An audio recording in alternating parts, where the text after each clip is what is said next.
ಬೈಲಹೊಂಗಲ ತಾಲೂಕಿನ ಕಡಸಗಟ್ಟಿ ಗ್ರಾಮದ survey number 74 ಕ್ಷೇತ್ರಫಲ 18 ಎಕರೆ 30 ಗುಂಟೆ ಸರ್ಕಾರಿ ಜಮೀನನ್ನು ಅತಿಕ್ರಮಣದಿಂದ ಮುಕ್ತಗೊಳಿಸುವ ಕಾರ್ಯಾಚರಣೆಯನ್ನು ತಹಶೀಲ್ದಾರ್ ಎಚ್.ಎನ್. ಶಿರಹಟ್ಟಿ ಅವರ ನೇತೃತ್ವದಲ್ಲಿ ಮಂಗಳವಾರ ಯಶಸ್ವಿಯಾಗಿ ಕೈಗೊಳ್ಳಲಾಯಿತು.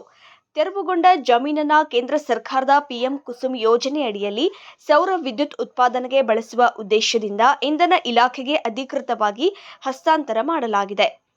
ಈ ಕಾರ್ಯಾಚರಣೆಯಲ್ಲಿ ಅತಿಕ್ರಮಿತ ಪ್ರದೇಶವನ್ನು ಸಂಪೂರ್ಣವಾಗಿ ಗುರುತಿಸಿ ಕಂದಾಯ ಇಲಾಖೆಯ ಮಾರ್ಗದರ್ಶನದಲ್ಲಿ ತೆರವು ಕಾರ್ಯ ನೆರವೇರಿಸಲಾಯಿತು. ಜಮೀನನ್ನು ಉದ್ದೇಶಿತ ಯೋಜನೆಗೆ ಬಳಕೆಗೆ ಯೋಗ್ಯವಾಗುವಂತೆ ಸ್ವಚ್ಛಗೊಳಿಸಿ ಇಲಾಖೆಗೆ ಒಪ್ಪಿಸಲಾಯಿತು. ಅತಿಕ್ರಮಣ ತೆರವು ಕಾರ್ಯಾಚರಣೆಯಲ್ಲಿ ಹೆಸ್ಕಾಂ ಎಡಬ್ಲ್ಯೂ ಕಾಡಣ್ಣ ಜೈನ, ಸಿಪಿಐ ಶಿವಾನಂದ ಗುಡುಗನಟ್ಟಿ, ಪಿಎಸ್ಐ ಸುಮಾ ಗುರಬಾಳ, ಕಂದಾಯ ಅಧಿಕಾರಿ ಬಸವರಾಜ್ ಬೋರಗಲ್ ಹಾಗೂ ಪೊಲೀಸ್ ಇಲಾಖೆ, ಆರೋಗ್ಯ ಇಲಾಖೆ ಹಾಗೂ ಕಂದಾಯ ಇಲಾಖೆಯ ಸಿಬ್ಬಂದಿಗಳು ಸಮನ್ವಯಿತ ರೀತಿಯಲ್ಲಿ ಪಾಲ್ಗೊಂಡು ಯಾವುದೇ ಅಡಚಣೆಗಳಿಲ್ಲದೆ ಕಾರ್ಯ ಮುಗಿಯುವಂತೆ ಸಹಕಾರ ನೀಡಿದರು.